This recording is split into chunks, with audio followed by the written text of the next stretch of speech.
Hello दोस्तों, स्वागत है आपका नई वीडियो में जो कि हमारी चैनल की पहली वीडियो होने वाली है। ये हमारी जो उत्तराखंड ईयर बुक है, इसको हम डिटेल से समझेंगे। इसके विस्तृत सारांश की हम यहाँ पे चर्चा करेंगे।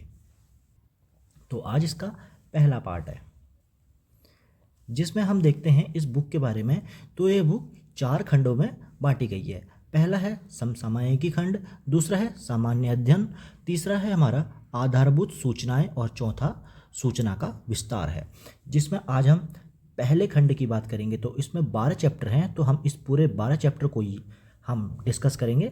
जिसमें जो 12वां चैप्टर है वो राष्ट्रीय समसामयिकी यानी कि नेशनल करंट अफेयर से रिलेटेड है, यानी कि 2025 के जनवरी से लेके दिसंबर तक की करंट अफेयर मंथली। तो हम इसको देखेंगे नहीं क्योंकि ये चीज़ें फैक्चुअल हैं। हम डिस्कस करेंगे इस बुक के टॉपिक्स को, ठीक, जो कि डिटेल में दे रखे हैं। तो आइए स्टार्ट करते हैं। जिसमें पहला टॉपिक है ऑपरेशन सिंदूर। आप सभी को पता है मॉडर्न वॉरफेयर। तो ये 22 अप्रैल 2025 को पहलगाम में आतंकी हमला हुआ था, जिसके प्रतिशोध में ये एक ऑपरेशन चलाया गया था जिसका नाम रखा ऑपरेशन सिंदूर। बात करेंगे इसकी तो 6 से 7 मई 2025 के मध्यरात्रि से स्टार्ट हुआ और 10 मई 2025 को समाप्त किया गया। इसकी हम बात करेंगे तो इसके जो लक्ष्य थे, पाकिस्तान और पीओके के कई इलाकों में जैसे कोटली, मुजफ्फराबाद, मुदरिक जैसे इलाकों में जैसे मोहम्मद, लश्कर ए तैयबा और हिजबुल मुजाहिदीन के आतंकी शिविरों को नष्ट करना था। बात करेंगे इसके परिणाम की तो 100 से अधिक आतंकवादी इसमें मारे गए थे। इसके बाद हम देखते हैं ट्राई सर्विस कोऑर्डिनेशन। तो हमारी जो तीनों सेनाएं हैं, वायुसेना, नौसेना और थल सेना, इनका कोऑर्डिनेशन कैसे रहा था। तो इसमें वायुसेना के द्वारा राफेल जेट से स्कैल्प क्रूज मिसाइल और हैमर प्रिसीजन गाइडेड बमों का उपयोग किया गया। नौसेना की बात करेंगे तो अरब सागर में मुस्तैद रहकर इन्होंने समुद्री दुस्साहस उधर साइड से अगर कुछ होता है तो उसको रोकने के लिए तैनात थे। बात करेंगे थल सेना की तो नियंत्रण जो एलओसी में है और अंतर्राष्ट्रीय सीमा पर मोर्चा इन्होंने संभाले रखा था। इसके बाद देखते हैं पाकिस्तान को नुकसान क्या हुआ इसमें। तो सामरिक क्षति की बात करेंगे तो पाकिस्तान के F-16 लड़ाकू विमान और AWACS जो रडार सिस्टम होता है इनको भारी नुकसान पहुंचा और वायु रक्षा क्षमता इनकी कमज़ोर हो गई काफ़ी। बात करते हैं राजनीतिक यानी कि राजनयिक अलगाव की। तो भारत ने 1960 में जो सिंधु जल संधि थी उसको स्थगित कर दिया और पाकिस्तान पर दबाव बनाया और विश्व स्तर पर उसे अलग थलग कर दिया, यानी कि जलील कर दिया एक हिसाब से। इसके बाद देखेंगे हम रणनीतिक और आर्थिक महत्व इसका क्या रहा। इस ऑपरेशन सिंदूर को चलाने का महत्व क्या था। तो जीरो टॉलरेंस नीति, इस ऑपरेशन में भारत ने नए राष्ट्रीय सुरक्षा सिद्धांतों को स्पष्ट किया, जिससे हम क्या करेंगे, आतंकी हमलों को हम युद्ध की कार्रवाई मानेंगे। यानी कि अगर कोई देश हमारे ऊपर यानी कि इंडिया के ऊपर अटैक करता है, यानी कि आतंकवादी तौर पे अटैक करता है, तो उसको हम युद्ध की तरह मानेंगे और युद्ध की तरह हम उसकी कार्रवाई करेंगे। दूसरा पॉइंट है रक्षा निर्यात में उछाल। अब देखो, जब ये ऑपरेशन किया गया तो वहाँ पे आकाश एयर डिफेंस और AI संचालित उपकरण में जो भारत के थे उन्होंने सफलता प्राप्त की। ठीक, तो यहाँ से क्या होता है, वैश्विक स्तर पे वेपन एक्सपोर्ट, जो कि हमारे वेपन हैं उनको निर्यात का एक बूस्ट मिला। और क्षेत्रीय प्रभुत्व की बात करेंगे तो भारत ने स्पष्ट किया कि ऑपरेशन सिंदूर केवल स्थगित किया, ठीक, जो कि खत्म नहीं है। ये भविष्य में भी एक ऐसी कड़ी चेतावनी है जो कि अगर आगे कोई आतंकवादी हमला फिर से करता है तो फिर से ऐसे ही ऑपरेशन किए जाएंगे। बात करते हैं इसका निष्कर्ष की बात करें तो ये आतंकवाद के खिलाफ एक प्रहार के साथ साथ एक सैन्य श्रेष्ठता और आत्मनिर्भर भारत के तहत अपनी रक्षा प्रणालियों की ताकत को दुनिया के सामने सिद्ध किया गया इस ऑपरेशन से। अगला पॉइंट है हमारा, अगला टॉपिक है भारत पाकिस्तान संघर्ष, जो कि हमारे विंसर ईयर बुक का दूसरा टॉपिक है। इसमें हम बात करते हैं जब से भारत और पाकिस्तान का विभाजन हुआ है 1947 से, तब से कश्मीर को लेकर विवाद शुरू हुआ था और आज भी दोनों देशों के बीच तनाव मुख्यतः आपको देखने को मिलेगा। पिछले 7 दशकों में दोनों देशों के बीच 4 बार युद्ध हुआ है प्रमुख, जो कि 1947, 1965, 1971 और 1999 है। बात करेंगे जहाँ पे जो क्षेत्रीय संघर्ष है जैसे कि कश्मीर को लेकर था, वहीं बाद के वर्षों में यह क्या हुआ, आतंकवादी के तौर पे यानी कि पाकिस्तान प्रायोजित आतंकवाद और प्रॉक्सी वॉर में बदल गया। बात करेंगे इसके बाद, भारत ने समय समय पर सर्जिकल स्ट्राइक की, जैसे 2016 में की बालाकोट एयर स्ट्राइक, 2019 में, और ऑपरेशन सिंदूर, ठीक, ये सिंदूर है, के माध्यम से अपनी रक्षा नीति में बदलाव किए हैं। बात करते हैं इसके बाद ऐतिहासिक बिंदु की बात करेंगे तो टाइमलाइन ऑफ कॉन्फ्लिक्ट की, तो यहाँ पे पहला देखते हैं हम भारत पाक युद्ध 1947-48 में जो हुआ था, जो कश्मीर का विलय भी जाना जाता है। इसमें इसका जो कारण था वो था कश्मीर रियासत का भविष्य में, यानी कि जो कश्मीर रियासत थी वो पाकिस्तान की साइड जाएगी या भारत की साइड। घटना कैसे हुई इसमें, पाकिस्तान ने ऑपरेशन गुलमर्ग के तहत क्या करा, हमलावरों को भेज दिया, कहाँ, कश्मीर में भेज दिया, ठीक, JNK में। उस टाइम पे वहाँ पे राजा हरि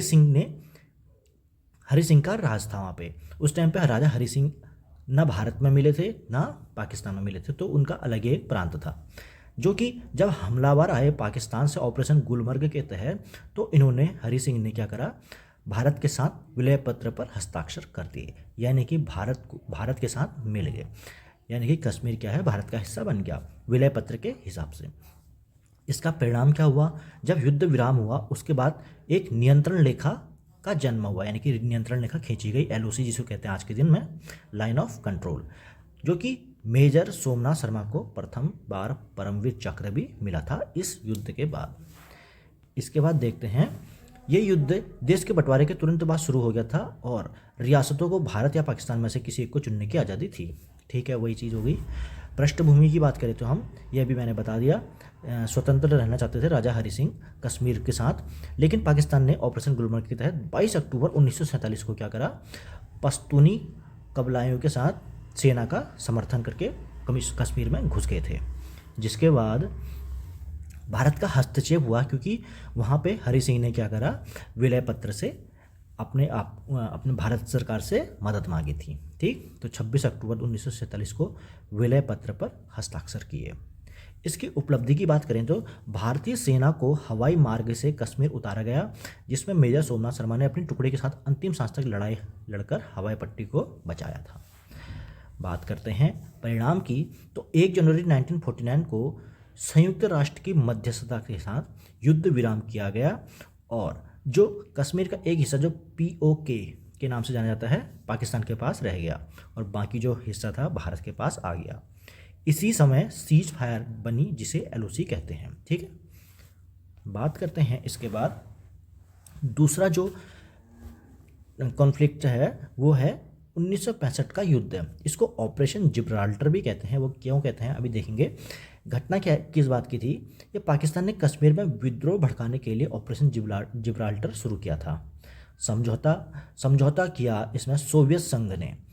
इसमें सोवियत संघ की मध्यस्थता के दौरान ताशकंद समझौता जो कि 1966 में हुआ और इस टाइम पे जो लाल बहादुर शास्त्री थे उनका भी आकस्मिक निधन हो गया। इसके बाद देखते हैं पाकिस्तान ने इसमें यह सोचा था 1962 के चीन युद्ध से हारने के बाद भारतीय सेना कमज़ोर हो गई होगी और इसी टाइम पे युद्ध का करना बहुत ही ज़्यादा इनको फ़ायदेमंद रहेगा, ऐसा सोचा था पाकिस्तान ने। और शुरुआत जब इसकी हुई तो पाकिस्तान ने ऑपरेशन जिब्राल्टर शुरू कर दिया, जिसमें हज़ारों सैनिकों को नागरिक वेश में कश्मीर में भेजकर विद्रोह भड़काने लगे। तो इस टाइम पे भारत की रणनीति क्या थी, जो प्रधानमंत्री थे लाल बहादुर शास्त्री, इन्होंने निर्णय लिया और मोर्चा सिर्फ कश्मीर तक सीमित न रखकर पंजाब अंतर्राष्ट्रीय सीमा तक खोल दिया, ठीक। यानी कि वहाँ से कश्मीर में नहीं भेजी सेना, यहाँ की अंतर्राष्ट्रीय सीमा जो है पाकिस्तान के पंजाब के साथ थी, वहाँ भी लाहौर में इनके यहाँ पर तक कर दिया इन्होंने। अंत में क्या हुआ, अंत में सोवियत संघ की मध्यस्थता में ताशकंद समझौता हुआ और दोनों की जो जीती हुई ज़मीन थी वापस कर दी। इसके बाद देखते हैं तीसरा जो युद्ध है 1971 का, और इस युद्ध में बांग्लादेश का उदय भी हुआ। कैसे देखते हैं। जो पूर्वी पाकिस्तान था उसमें बंगाली जनता का सैन्य दमन रहता था, तो इसमें परिणाम क्या हुआ, भारत की निर्णायक जीत हुई, पाकिस्तान के दो टुकड़े हुए, बांग्लादेश का जन्म हुआ, ठीक है। देखते हैं इसमें जब निर्णय हुआ तो यहाँ पे शिमला समझौता हुआ, उसमें इंदिरा गांधी और जुल्फिकार अली भुट्टो के बीच समझौता हुआ था। और यह युद्ध सैन्य इतिहास में भारत की सबसे बड़ी और गौरवशाली जीत मानी जाती है। ये क्यों मानी जाती है? क्योंकि इसमें 93,000 सैनिकों ने क्या कर दिया था, अपनी हार को स्वीकार कर लिया था। अभी आगे देखेंगे। इसमें पहले देखते हैं युद्ध की शुरुआत हुई थी 3 दिसंबर 1971 को। पाकिस्तान ने भारत के 11 एयरबेस पर हमला कर दिया था और भारत ने जवाबी कार्रवाई करते हुए पूर्वी और पश्चिमी दोनों पर मोर्चों पर युद्ध लड़ा था। ठीक, पूर्वी पश्चिम यानी कि पश्चिम पे यहाँ पे पाकिस्तान के साइड और पूर्व पे यहाँ पे बांग्लादेश के साइड। बात करेंगे आत्मसमर्पण किसने किया था। मात्र 13 दिन युद्ध चला और 16 दिसंबर 1971 को पाकिस्तानी जनरल नियाजी ने 93,000 सैनिकों के साथ भारतीय सेना जनरल अरोड़ा के सामने क्या करा, बिना शर्त के आत्मसमर्पण कर दिया। इसका परिणाम यह हुआ 1972 में शिमला समझौता हुआ था। बात करते हैं इसके बाद चौथा जो युद्ध हुआ, कारगिल युद्ध 1999 का, जो कि ऑपरेशन विजय के नाम से भी जाना जाता है।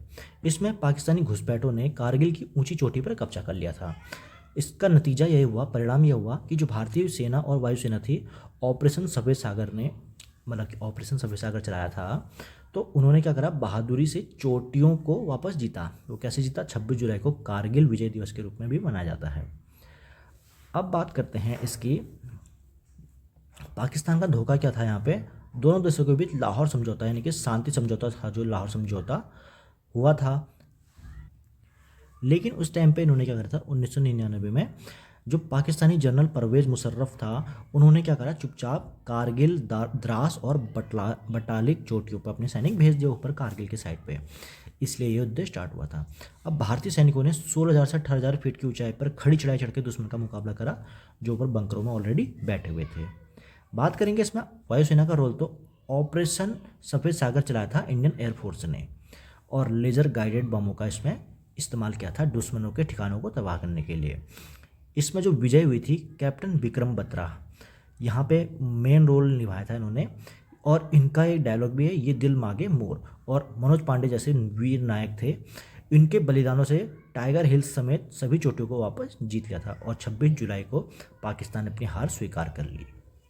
तो अब देखते हैं हम आगे, इसमें आधुनिक सैन्य प्रतिक्रियाएं क्या रही हैं और आतंकवाद की बात हम करेंगे।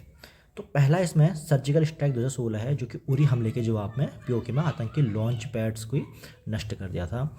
बालाकोट एयर स्ट्राइक 2019 की बात भी कर रखी है इसमें, और ऑपरेशन सिंदूर जो कि 2025 में किया था। इसके बाद देखते हैं रूट कॉज क्या हैं संघर्ष के। ये पहला है कश्मीर मुद्दा, जो कि शुरू में ही हो गया था। बात करेंगे सीमा विवाद, एलओसी और सर क्रीक जैसे में लगातार क्या करते हैं, वहाँ से आतंकवादी घुसते रहते हैं, तो वहाँ से भी है। और प्रायोजित आतंकवाद, यानी कि पाकिस्तान क्या करता है, स्पॉन्सर करता है आतंकवाद को, यानी कि वहाँ को उनको जो भी है, आप सभी को पता है, ज़्यादा बात क्या करें इसमें। और चौथा है जल विवाद, जो कि सिंधु जल समझौता, आप सभी को पता है। इसमें एक क्वेश्चन है कि जो सिंधु जल समझौता है, उसका पाकिस्तान को कितना प्रतिशत हिस्सा मिलता है उस जल का, सिंधु जल नदी के जल का।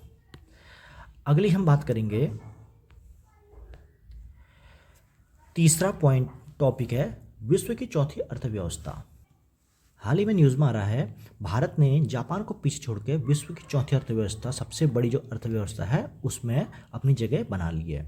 बात करेंगे जीडीपी की वृद्धि दर 7.8 रही है और इस टाइम पे राजनीतिक रूप से एशिया पावर इंडेक्स में तीसरे स्थान पर आ गया है। सरकार की जो विभिन्न नीतियां हैं, जैसे digital India, make in India और बुनियादी ढांचे में क्या करा है, निवेश किया है, जिससे देश के गरीबों को कम करने और निर्यात बढ़ाने और नवीकरणीय ऊर्जा में आत्मनिर्भरता बनी रहेगी भारत की।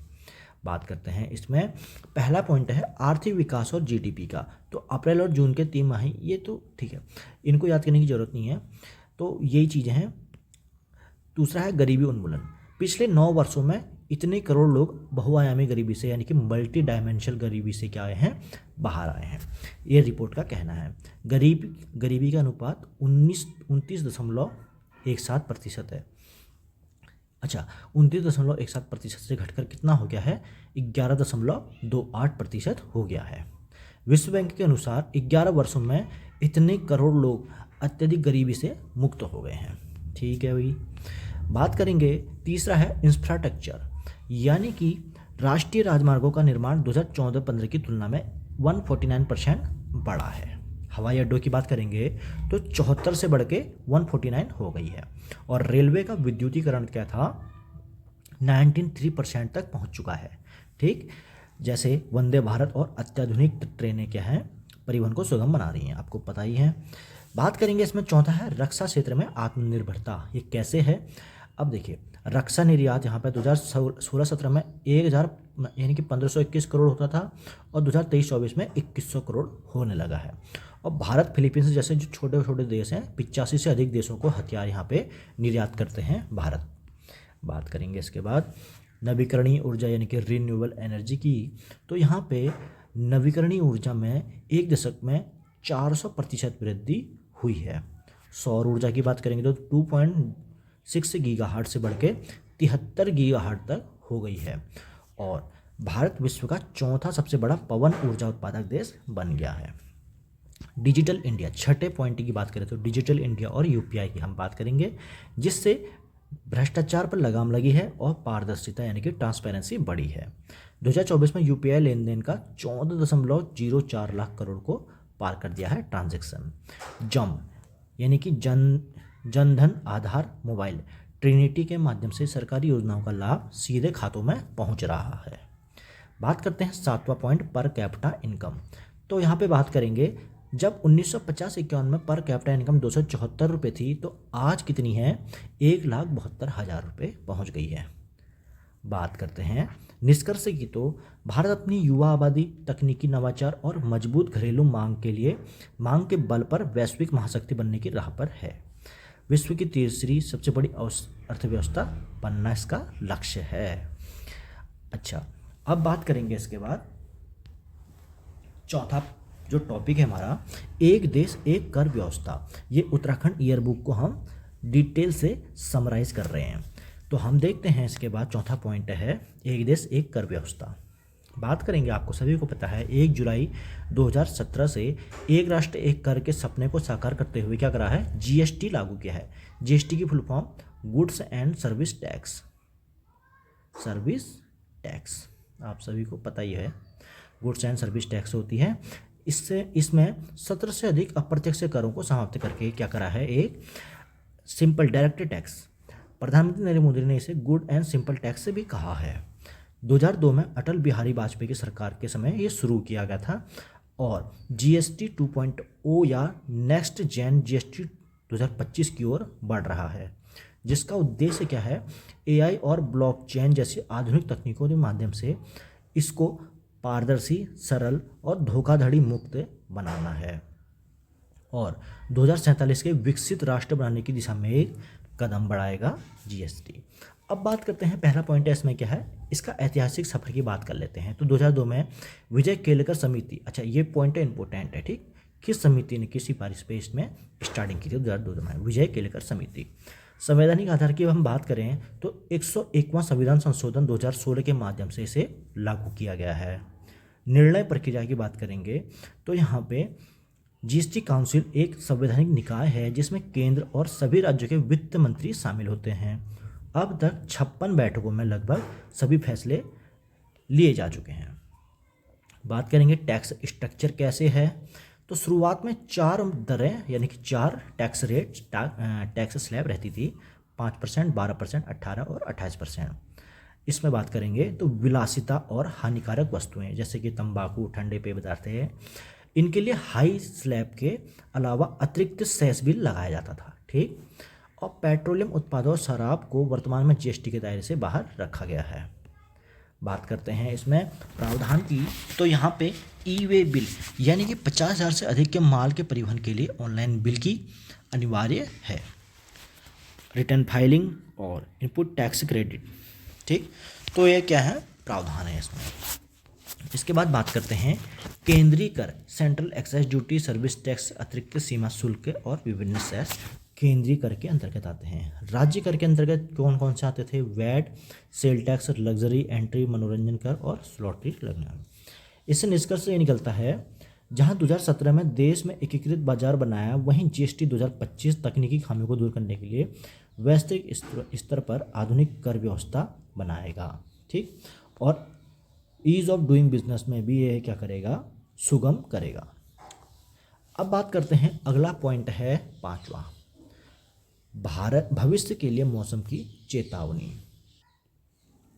इसमें हम बात करें तो यहाँ पे 2025 में एक विनाशकारी और असामान्य रूप यहाँ पे मानसून का देखने को मिला था, जो कि केवल अपने समय से 8 दिन पहले यानी कि 24 मई में केरल पहुँच गया था मानसून, और 7% अधिक बारिश यहाँ पे दर्ज की गई थी 2025 में। और उत्तर पश्चिम की बात करें तो 28% अधिक वर्षा हुई, जिससे जल प्रलय जैसी घटना सामने आई। और उत्तर पूर्व की बात करें तो 19% की कमी यहाँ पे देखी गई थी। यहाँ पे बात करते हैं मानसून ट्रफ की असामान्य स्थिति, यानी कि कहीं पे ज़्यादा वर्षा, कहीं पे कम वर्षा, और यहाँ पे समय से पहले वर्षा। तो इसी को क्या कहते हैं, जलवायु परिवर्तन यानी कि ग्लोबल वार्मिंग। इसके कारण हिमाचल, उत्तराखंड और पंजाब जैसे राज्यों में यहाँ पे बहुत बाढ़ आ गई थी। बात करते हैं इसमें पहले पॉइंट की, मानसून का परिचय और महत्व की बात करें तो यहाँ पे मौसम से बना है, अरबी शब्द है मौसम, जिसका अर्थ है मौसम या ऋतु होती है। आर्थिक आधार पे भारत की जो 55% आबादी है ये कृषि पर निर्भर करती है, इसलिए जो मानसून का असर है वो सीधा जीडीपी और महंगाई दर को प्रभावित करता है। बात करते हैं प्रकार की, तो भारत में 2 प्रकार के मानसून सक्रिय हैं। पहला है दक्षिण पश्चिम मानसून, जो कि जून से सितंबर तक स्टार्ट होता है, और दूसरा है उत्तर पूर्वी मानसून, जो कि अक्टूबर दिसंबर में रहता है। इसके बाद हम बात करते हैं दूसरा पॉइंट, जो कि 25 के आंकड़े हैं और असमानताएं क्या हैं। यहाँ पहले 10 समय से पहले आगमन हो गया, जो कि 10 वर्षों में पहली बार हुआ था। जब 1 जून आता है जो मानसून, ये 24 मई को ही पहुँच गया केरल के तट पर। अत्यधिक वर्षा हुई, जहाँ पे सामान्य से 853.4 मिलीमीटर के मुकाबले कहाँ पे कितनी हो गई, 912.4 मिलीमीटर हो गई, यानी कि नॉर्मल से ज़्यादा वर्षा। क्षेत्रीय असंतुलन, यानी कि कहीं पे तो ज़्यादा रह गया +28% का, और कहीं पे मीडियम रहा, और कहीं पे उत्तर पूर्व भारत में माइनस में चले गया, यानी कि बहुत कम बारिश हुई, यानी कि हुई नहीं, माइनस में तो हुई नहीं। तीसरा पॉइंट है तबाही का कारण क्या है। तबाही का कारण है मानसून ट्रॉट, यानी कि निम्न दबाव की यह नली अपनी सामान्य स्थिति से दक्षिण की ओर बन रही है, जिससे नमी का प्रभाव लगातार बना रहा है। बात करते हैं इसमें ग्लोबल वार्मिंग की, तो आप सभी को पता है कहीं पे वायुमंडल में नमी सोखने की क्षमता बढ़ जाती है, और जिससे कम समय में अत्यधिक तीव्र वर्षा यानी कि क्लाउड बर्स्ट की घटनाएं हो जाती हैं। यहाँ पे कहीं पे सूखा पड़ जाता है। ये जलवायु परिवर्तन को बात करता है, जलवायु परिवर्तन की। इसके बाद देखते हैं चौथा पॉइंट है राज्यों पर प्रभाव, यानी कि जहाँ पे ज़्यादा बारिश होगी, भूस्खलन होंगे, बादल फटेंगे, तो वहाँ पे क्या हुआ, सैकड़ों मौतें भी होंगी, हज़ारों करोड़ों का बुनियादी ढांचा भी नष्ट हो जाएगा, यानी कि कुल मिला के नुकसान ही होगा। पंजाब में गंभीर बाढ़ के रूप में किसानों का जो खड़ी फसल होती है उसमें भी काफ़ी नुकसान होता है। गुरुग्राम में ड्रेनेज सिस्टम फेल हो गया, लंबे समय तक वर्क फ्रॉम होम की समस्या बनी रही।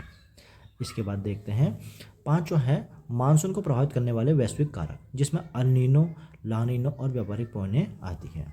देखते हैं इसके बाद ऐतिहासिक संदर्भ की बात करें तो मौसम विभाग की 1875 में इसकी स्थापना हुई थी, और 2025 की बात करेंगे सबसे गीले शहर उडुपी और सबसे सूखे शहर कौन से थे, तूतुकुड़ी और कारगिल थे। इसके बाद हम बात करते हैं अगला पॉइंट है छठा, जलवायु परिवर्तन चेतावनी देती घटनाएं, जो कि देखो जलवायु परिवर्तन अब एक ये मेन टॉपिक बन चुका है हर चीज़ में। पहले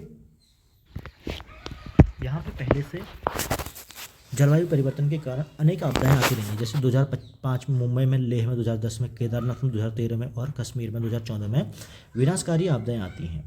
तो यहाँ पे क्या है, ग्लोबल वार्मिंग इसी का खतरा रहता है। बात करते हैं इसमें चेतावनी, आप सभी को बता दिया है अभी मैंने।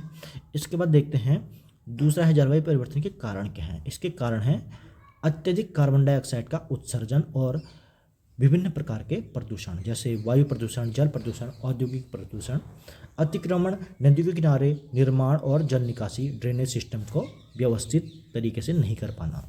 ग्लेशियर भी क्या है, 20 वर्षों में अंटार्कटिका और उत्तरी गोलार्ध के ग्लेशियरों में पिघलने की दर क्या बढ़ गई है। इसके बाद बात करेंगे भविष्य का वैज्ञानिक आकलन क्या कहता है। तो भविष्य का वैज्ञानिक आकलन कहता है कि तापमान में वृद्धि होगी, 0.5 से 4.8 डिग्री सेल्सियस का तापमान बढ़ सकता है, समुद्र स्तर में 10 से 32 इंच बढ़ गया है, यानी कि पीछे को आ गया है, और जीडीपी में 8.7% की गिरावट। बात करेंगे कृषि में, तो 2050 तक दक्षिण भारत में कृषि उत्पादन में 15% और उत्तर भारत में गेहूं की 10% पैदावार घट सकती है। इसकी हम बात करेंगे वैश्विक और राष्ट्रीय प्रयास क्या हो सकते हैं। तो कोपेनहेगन सम्मेलन हुआ था 2009 में, और राष्ट्रीय ग्रीन इंडिया मिशन 2010 में ये बनाए गए थे। अब बात करते हैं 7वां पॉइंट है भारत का नया संसद। अगला पॉइंट है भारत का नया संसद भवन। आप सभी को पता है 28 मई 2023 को प्रधानमंत्री नरेंद्र मोदी के द्वारा इसका उद्घाटन किया गया। ये एक जो संसद भवन है ये सेंट्रल विस्टा परियोजना का हिस्सा है, जिसे भविष्य में जब 2026 के बाद परिसीमन होगा सीटों का, तो सीटें बढ़ेंगी, उसमें ध्यान में रख के बनाया गया है। बात करते हैं इस इमारत की, तो ये त्रिकोण यानी कि ट्रायंगल शेप में है, ठीक।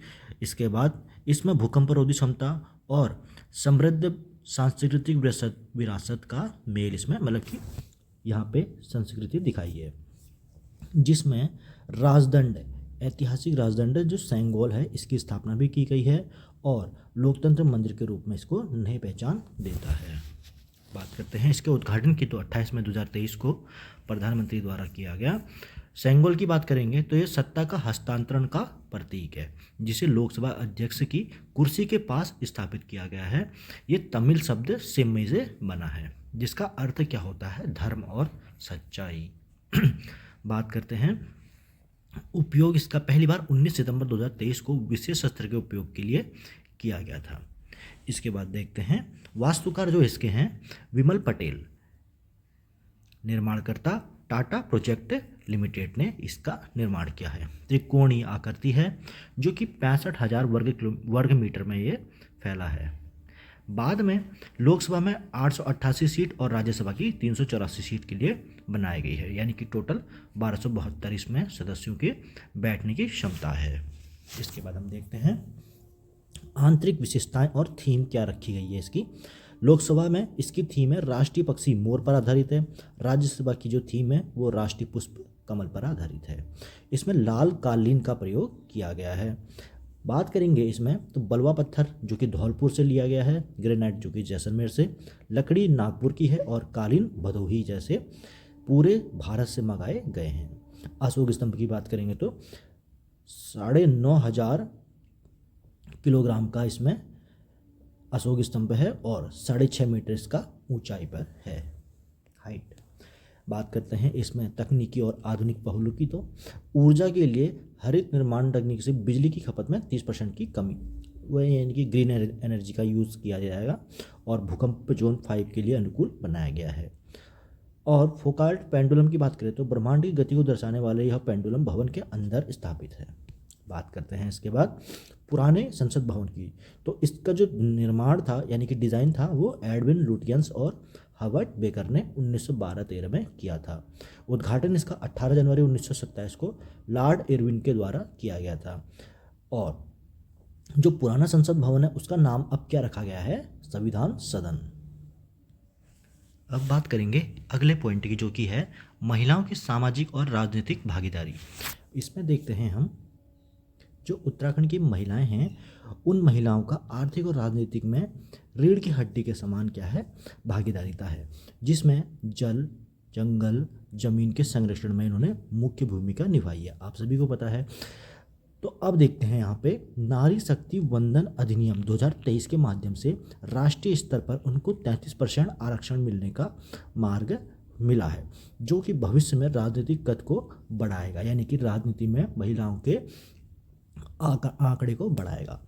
इसमें देखते हैं उत्तराखंड में महिलाओं की श्रम बल भागीदारी जो है राष्ट्रीय स्तर से बेहतर है, लेकिन सरकारी नौकरियां और उच्च राजनीतिक पदों पर उनकी उपस्थिति अभी भी क्या है, चुनौतीपूर्ण यानी कि कम है। बात करते हैं राज्य सरकार की मुख्यमंत्री महालक्ष्मी और लखपति दीदी, इन योजनाओं के माध्यम से उनके आर्थिक और स्वास्थ्य स्तर को सुधारने के लिए प्रयासरत या प्रतिबद्ध हैं।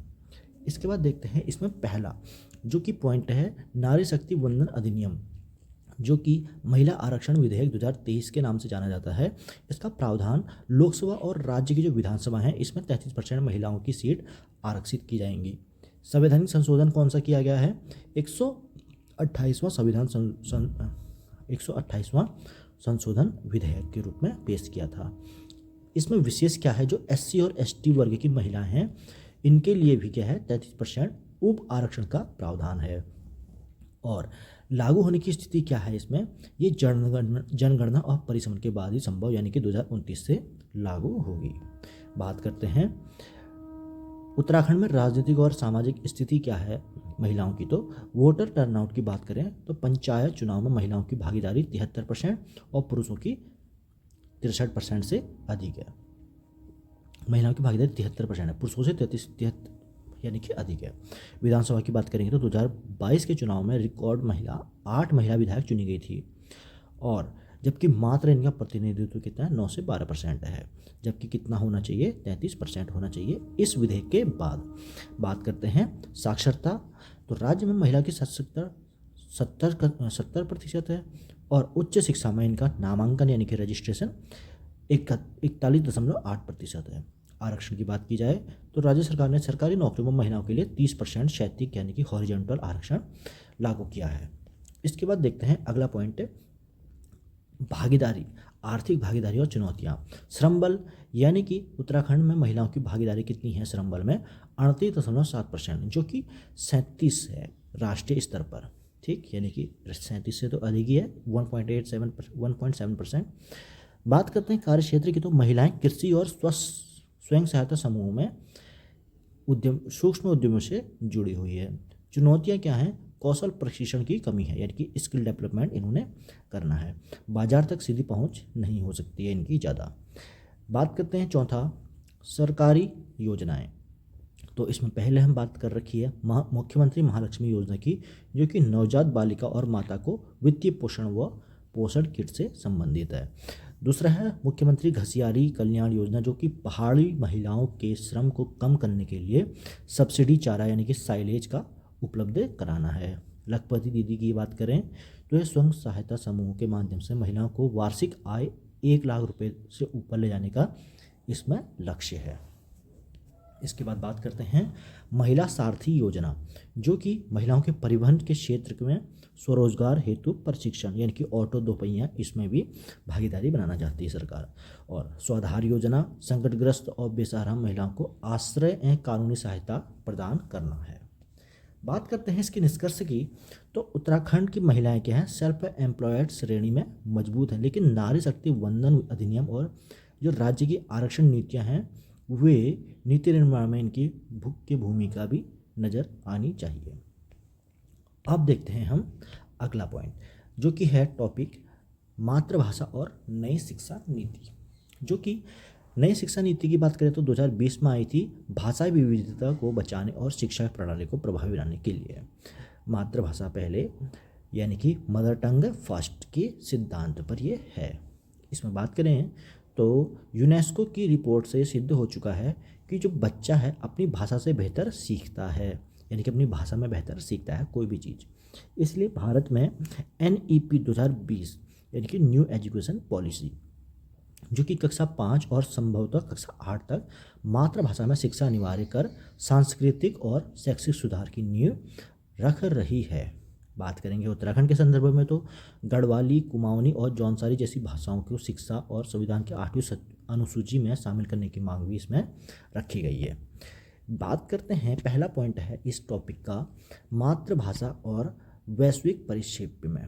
तो विकसित देशों का उदाहरण जैसे फिनलैंड, जापान, स्वीडन, नॉर्वे, इनमें अंग्रेजी के बजाय अपनी मातृभाषा में शिक्षा माध्यम बनाकर विकास किया गया है। सीखने के परिणाम क्या होते हैं? तो यूनेस्को के अनुसार देखा गया है मातृभाषा में शिक्षा देने से ड्रॉप आउट दर में 30 से 40% की कमी आ जाती है और बच्चों की समझ 20 से 30% बेहतर हो जाती है।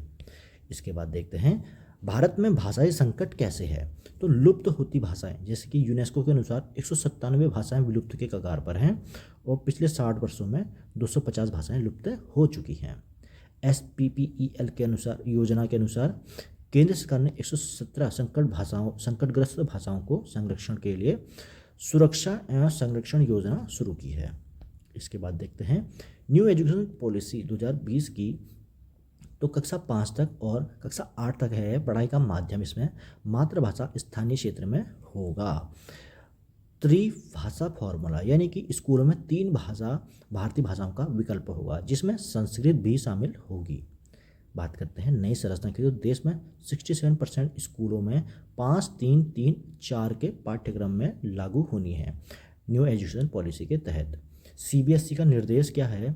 2025-26 से CBSE के स्कूलों को क्षेत्रीय भाषा के माध्यम से बनाने का निर्देश दिया गया है। अब बात करते हैं, अगला पॉइंट है इसका चौथा, संवैधानिक स्थिति क्या है 8वीं अनुसूची की। वर्तमान में 22 आधिकारिक भाषाओं का उल्लेख है, यानी कि 22 भाषाएं क्या हैं 8वीं अनुसूची के अंतर्गत शामिल हैं। पहले 14 भाषाएं थी संविधान में, जिसमें बाद में संशोधन किए। 3 संशोधन हुए हैं, 1967 का, 1992 का और 2003 का। तो इससे इसके बाद कितनी भाषाएं ऐड हो गई हैं? 8, यानी कि अब टोटल भाषाएं हैं 22। बात करते हैं इसके बाद 5वां पॉइंट है उत्तराखंड और स्थानीय भाषाओं का महत्व, जिसमें प्रमुख भाषाएं क्या हैं? गढ़वाली, कुमाऊनी और जौनसारी। प्रयास क्या किया गया है? दिल्ली सरकार ने इनके संरक्षण के लिए अकादमी का गठन किया है। रोजगार के अवसर की बात करेंगे यहाँ पे, तो यहाँ पे शिक्षकों, लेखकों और अनुवादकों के लिए रोजगार के नए अवसर सृजित होंगे। अब जब नई भाषाएं सीखेंगे लोग, तो उस टाइम पे उनको चाहिए भी, तो शिक्षक भी चाहिए, लेखक भी चाहिए, अनुवादक भी चाहिए। बात करेंगे इसके बाद मांग क्या है यहाँ की। तो गढ़वाली, कुमाऊनी और जौनसारी को संविधान की 8वीं अनुसूची में शामिल करने की मांग की जा रही है। अब देखते हैं हम यहाँ पे चुनौतियाँ क्या हैं। तो सबसे बड़ी चुनौती ऐसे कुशल शिक्षकों को नियुक्त करना है जो स्थानीय बोलियों में बोल सकें, ठीक है। इसके बाद जो बुनियादी ढांचे हैं और क्षेत्रीय भाषा में पाठ्य पुस्तकों की उपलब्धता सुनिश्चित करना एक बड़ा कार्य होगा, क्योंकि नई प्रिंटिंग होगी सारी किताबें, तो वो रहता है। अब बात करेंगे हम, अगला पॉइंट है यानी कि टॉपिक है, अगला टॉपिक है वक्फ अधिनियम 1995। इस अधिनियम की बात करें तो इसमें वक्फ संपत्तियां, जैसे कि धार्मिक, चैरिटेबल उद्देश्यों के लिए जो दान में दी गई होती हैं, इनके प्रबंधन यानी कि मैनेजमेंट के लिए बनाया गया था। लेकिन क्या होता है, ट्रांसपेरेंसी की कमी हो जाती है और संपत्तियों का अवैध कब्जा भी होने लगता है। तो इस कारण 2025 में इसको सुधार किए गए, इसमें व्यापक सुधार किए गए हैं। अब इसे एकीकृत वक्फ प्रबंधन, सशक्तिकरण, दक्षता और विकास अधिनियम के नाम से जाना जाता है। 2025 की बात करें तो इस संशोधन के मुख्य रूप से वक्फ संपत्तियों के डिजिटलाइजेशन, जवाबदेही तय करने के लिए बोर्ड के ढांचे और गैर मुस्लिम सदस्यों को भी शामिल इसमें किया जाने के लिए समावेशी बनाने का पर केंद्रित किया है। बात करते हैं इसके अधिनियम की। तो 95 का अधिनियम है, इसमें स्थापना क्या किसमें हुई है? तो ये हुई है केंद्रीय वक्फ परिषद और राज्य वक्फ बोर्ड के गठन का प्रावधान किया गया है। परिभाषा इसकी क्या है वक्फ की? तो इसमें जो मुस्लिम कानून के अनुसार किसी संपत्ति का धार्मिक और परोपकारी कार्यों के लिए स्थायी समर्पण यानी कि दान पे जो देते हैं वो वक्फ अधिनियम के अंतर्गत आती है। मैनेजमेंट की बात की जाए तो संपत्तियां जो भी इसमें मिलेगी, मतलब कि जिसको दान करेंगे उसके लिए सर्वेक्षण, पंजीकरण और खातों के रखरखाव की जिम्मेदारी होनी चाहिए। विवाद निपटारा क्या है? वक्फ से जुड़े मामलों के लिए विशेष न्यायाधिकरण यानी कि ट्रिब्यूनल्स की व्यवस्था की गई है। बात करते हैं 2025 के संशोधन में वक्फ संपत्तियों के प्रशासन का एक बड़ा मोड़ है, जिसमें बिंदु है जैसे कि नया नाम। इस कानून को अब UNEED एक्ट के रूप में जाना जाता है, आप सभी को भी बताया हमने। तो UNEED क्या है? इसका एकीकृत वक्फ प्रबंधन, सशक्तिकरण और दक्षता विकास अधिनियम। ठीक, बात करेंगे इसमें पात्रता की शर्तें क्या होगी कि जो भी अपनी संपत्ति दान करने वाले व्यक्ति होंगे उनको यह साबित करना होगा कि वह कम से कम 5 वर्षों से इस्लाम का अनुयायी है। अब इस बोर्ड का पुनर्गठन किया गया है, जो वक्फ बोर्ड और केंद्रीय वक्फ परिषद में गैर मुस्लिम समुदायों को भी शामिल करने के लिए अनिवार्य प्रावधान किए गए हैं। वक्फ बाय यूजर की संपत्ति यानी कि पुराने कानून के तहत लंबे समय से इस्तेमाल हो रही संपत्ति को वक्फ मान लेना व्यवस्था से हटा दिया गया है। जैसे कोई संपत्ति है, ठीक, संपत्ति ये यूज़ हो रही थी बहुत लंबे समय से, दान में नहीं दी गई थी लेकिन यूज़ हो रही थी, तो अब क्या है, लंबे टाइम से यूज़ हो रही तो उसको पहले से मान लेते थे वक्फ की संपत्ति, लेकिन अब ऐसी व्यवस्था को हटा दिया है। सरकारी संपत्तियों पर नियंत्रण की बात करें तो सरकारी संपत्तियों को वक्फ घोषित करने के दावों पर कड़ा प्रशासन नियंत्रण होगा। बात करते हैं इसके बाद डिजिटलाइजेशन, यानी कि पारदर्शिता के लिए, ट्रांसपेरेंसी के लिए डिजिटल करने के लिए बोला गया सभी पोर्टल पर। अपील का अधिकार किसका होगा? वक्फ ट्रिब्यूनल के फैसलों के खिलाफ हाई कोर्ट में अपील किया जा सकेगी। ठीक है, अब बात करते हैं अगला पॉइंट, टॉपिक जो है जनगणना, 11वां टॉपिक है जो 2027 में जनगणना होनी है। ये डिजिटल युग की जनगणना होगी। ठीक है, डिजिटल युग की डिजिटल गणना। इसमें हम देखेंगे तो जो नरेंद्र मोदी की अध्यक्षता में 13 दिसंबर 2025 को इतने करोड़ के बजट के साथ जनगणना 2027 को मंजूरी दी गई है, जो कि 16वीं और स्वतंत्रता के बाद 8वीं जनगणना होगी। 2021 की जनगणना कोविड के कारण क्या हुई, रद्द हो गई, आपको पता ही था, कोविड हो गया था, उस टाइम पर जनगणना नहीं हो पाई। अब ये पूरी तरह डिजिटल होगी, जिसमें मोबाइल ऐप और पोर्टल का उपयोग किया जाएगा। इस बार की जनगणना में जाति आधारित आंकड़ों को शामिल किया जाएगा। नागरिकों को स्वगणना यानी कि सेल्फ एनुमरेशन का विकल्प देना सबसे महत्वपूर्ण बदलाव इसमें है। यह अभ्यास न केवल जनसंख्या की गिनती है, बल्कि सटीक डेटा के माध्यम से भविष्य की कल्याणकारी योजनाओं को और नीतिगत निर्माण का आधार बनेगा। बात करते हैं इसमें डिजिटल क्रांति और टेक्निक क्या लगेगी, तो पूरी तरह डिजिटल होगी, जिसमें डेटा संग्रह के लिए एंड्रॉयड और iOS आधारित मोबाइल ऐप का उपयोग होगा। निगरानी के लिए इसमें रियल टाइम मॉनिटरिंग के लिए census management and monitoring system portal विकसित किया गया है। सटीकता की बात करें तो GIS और वेब मैपिंग एप्लीकेशन के जरिए क्षेत्रों के सटीक मैपिंग की जाएगी। और स्वगणना यानी कि पहली बार नागरिकों को ऑनलाइन पोर्टल या ऐप के माध्यम से अपना विवरण खुद भरने की सुविधा भी इसमें मिलेगी। ठीक है, जैसे हम फॉर्म भरते हैं तो इसमें अपना क्या बोलते हैं डिटेल सारी खुद भरनी पड़ेगी जनगणना के लिए। अब बात करते हैं इसमें समय सीमा और चरण क्या होगा। प्रथम चरण होगा यहाँ पे अप्रैल 2026 से सितंबर तक। ठीक, इसमें की जाएगी हाउस लिस्टिंग और हाउसिंग गणना, जैसे कि आवास सुविधाएं, मालिकाना हक की जानकारी मिलेगी। दूसरा चरण होगा वो फरवरी 2027 में होगा, जो कि मुख्य जनगणना होगी, जनसंख्या की गणना होगी, जिसमें व्यक्तिगत जानकारी और शिक्षा क्या है, रोजगार, भाषा, सब चीज़ इसमें भरना पड़ेगा। इसके विशेष क्षेत्र क्या होंगे, जैसे लद्दाख, जम्मू कश्मीर, हिमाचल और उत्तराखंड के बर्फ वाले प्रभावित जो इलाके होते हैं, इसमें यह प्रक्रिया सितंबर 2026 में ही पूरी कर ली जाएगी। ठीक, क्योंकि वहाँ जनसंख्या कम रहती है तो वहाँ टाइम से पहले ही यहाँ कर लेंगे। बात करते हैं जाति आधारित गणना की, तो ऐतिहासिक निर्णय लिया है इस बार जाति आधारित आंकड़े इलेक्ट्रॉनिक माध्यम से एकत्र किए जाएंगे। इसका उद्देश्य क्या है, आरक्षण, सामाजिक न्याय और लक्षित जो कल्याणकारी योजनाएं होती हैं उनको प्रभावी बनाना है। इसके बाद देखते हैं प्रशासनिक ढांचा और बजट। इसमें इतने का बजट पास हुआ है और 30 लाख प्रक्षेत्र कर्मचारी यानी कि शिक्षक और सरकारी अधिकारी इसमें लगेंगे। डेटा सुरक्षा, ये सभी डेटा इनक्रिप्टेड होंगे और गोपनीयता इसमें बनी रहेगी। बात करते हैं महत्व क्या है जनगणना का। महत्व है, पहला है इसमें नीति निर्माण। जब 2011 की जनगणना हुई थी तो यहाँ पे आंकड़ों ने स्वच्छ भारत और बेटी बचाओ बेटी पढ़ाओ जैसी योजनाओं को आधार बनाया था। वैसे ही 2027 का जो डाटा है भविष्य की योजनाओं के लिए रियल टाइम एनालिटिक्स का प्रदान करेगा, यानी कि क्या समस्या है उस हिसाब से ये योजनाएं लाई जाएंगी। कानूनी बाध्यता की बात करें तो जनगणना अधिनियम 1948 के तहत नागरिकों को सही जानकारी देना अनिवार्य है। ठीक, गलत जानकारी भरना बेकार है, मतलब कि कानून के खिलाफ है। बात करते हैं अब हम इस जो अब यहाँ पे हमारा क्या है ना, जो हमारी उत्तराखंड ईयर बुक है, इसमें जो हमने आज पहला कवर किया है यानी कि समसामयिकी खंड वाला, इसमें 12 चैप्टर थे जो कि हमने 12 चैप्टर कवर नहीं किया, क्योंकि ये क्या है राष्ट्रीय नेशनल करंट अफेयर का था 2025 का। इसको आप कहीं भी से कवर कर सकते हैं। बाकी हम देखते हैं आज इतने जो चैप्टर हमने करे 11 चैप्टर, इसमें हम MCQs देखते हैं, MCQs लगा के देखते हैं। तो इसमें पहला MCQs है, पहला जो क्वेश्चन है उसकी हम बात करेंगे। तो पहला क्वेश्चन है 1960 के सिंधु जल समझौते यानी कि इंडस वाटर ट्रीटी के तहत निम्नलिखित में से किन नदियों का नियंत्रण विशेष रूप से भारत को दिया गया है? तो option A Ravi Beas Sutlej, option B Sindhu Jhelum Chenab, option C Sindhu Sutlej Chenab, option D Ravi Beas Sutlej. तो इसका आंसर है ऑप्शन ए रावी व्यास और सतलज।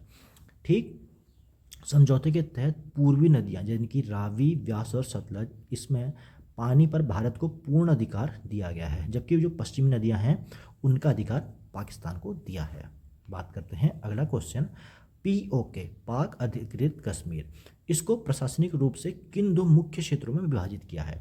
तो पहला ऑप्शन है मुजफ्फराबाद और मीरपुर, दूसरा है गिलगित बाल्टिस्तान और आज़ाद कश्मीर, तीसरा है बलूचिस्तान और खैबर पख्तूनख्वा, और चौथा है जम्मू और लद्दाख। तो इसका आंसर है बी गिलगित बाल्टिस्तान और आज़ाद कश्मीर को विभाजित किया है दो भागों में पीओके को। अगला क्वेश्चन है इसका, मई 2025 में भारतीय सेना द्वारा ऑपरेशन सिंदूर का मुख्य कारण क्या था? आप सभी को पता है इसका जो कारण था पहलगाम आतंकी हमले का जवाब था। तो इसका आंसर हो जाता है सी पहलगाम आतंकी हमले का जवाब, जिसमें पाकिस्तान पीओके में आतंकी ठिकानों को नष्ट किया गया। अगला क्वेश्चन, 1960 के सिंधु जल समझौते में अंतर्राष्ट्रीय संस्था ने मध्यस्थता की, मीडिएटर कौन सा देश बना था इसमें? तो पहला है संयुक्त राष्ट्र, दूसरा अंतर्राष्ट्रीय मुद्रा कोष, तीसरा विश्व बैंक और चौथा अमेरिका। तो इसका आंसर है सी वर्ल्ड बैंक इसमें मीडिएटर बना था। अगली बात करेंगे, तो ऑपरेशन सिंदूर और बढ़ते तनाव के संदर्भ में अप्रैल 2025 में भारत ने सिंधु जल समझौते को लेकर क्या बड़ा कूटनीतिक कदम लिया? तो पहला ऑप्शन इसमें समझौते में चीन को शामिल किया गया था, ऑप्शन बी पाकिस्तान को अधिक पानी देने की पेशकश की, ये तो नहीं हो सकता, समझौते को निलंबित कर दिया और समझौते को 10 साल के लिए बढ़ा दिया। तो आंसर इसका सी है, समझौते को निलंबित कर दिया। तो इसमें क्या करा, पूर्ण रूप से निलंबित कर दिया था। इसके बाद देखते हैं अगला क्वेश्चन, जीएसटी कब लागू किया गया? आप सभी को पता है 1 जुलाई 2017 को ये जीएसटी लागू किया था। अब बात करेंगे अगला क्वेश्चन, किस संविधान संशोधन अधिनियम के तहत भारत में जीएसटी पेश किया गया था?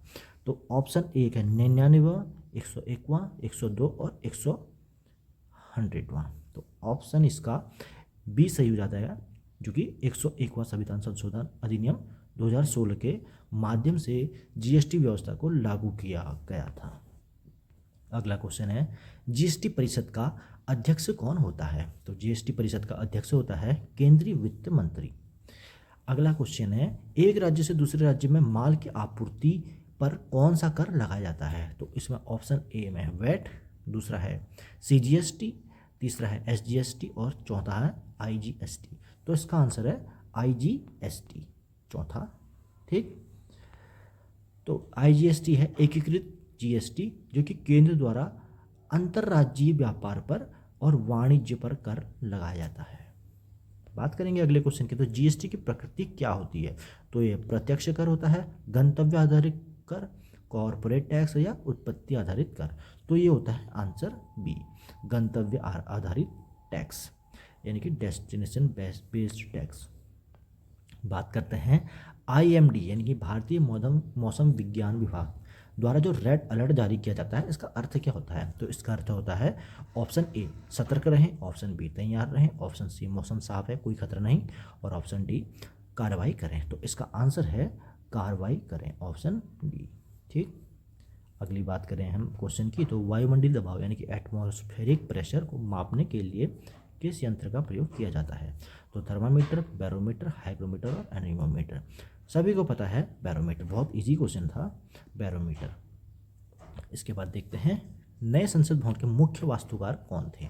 तो हर्बर्ट बेकर, विमल पटेल, एडविन लुटियंस और राम विवतार। तो जो हर्बर्ट बेकर और लुटियंस हैं ये तो पुराने वाले के थे, ठीक, और नए वाले के कौन हैं? तो नए वाले के हैं विमल पटेल। आंसर बी अहमदाबाद स्थित एचसीपी डिज़ाइन के डॉक्टर विमल पटेल नए संसद भवन के वास्तुकार। जो नया संसद भवन है किस बड़ी पुनर्विकास परियोजना का हिस्सा है? तो ये है सेंट्रल विस्टा पुनर्विकास परियोजना का हिस्सा। तो सेंट्रल विस्टा यहाँ पे आंसर है, ऑप्शन डी। तो ये थे उत्तराखंड ईयरबुक का पहला खंड। खंड कौन सा? समसामयिकी वाला। ठीक, अब मिलेंगे हम अगले खंड के साथ, तब तक के लिए धन्यवाद।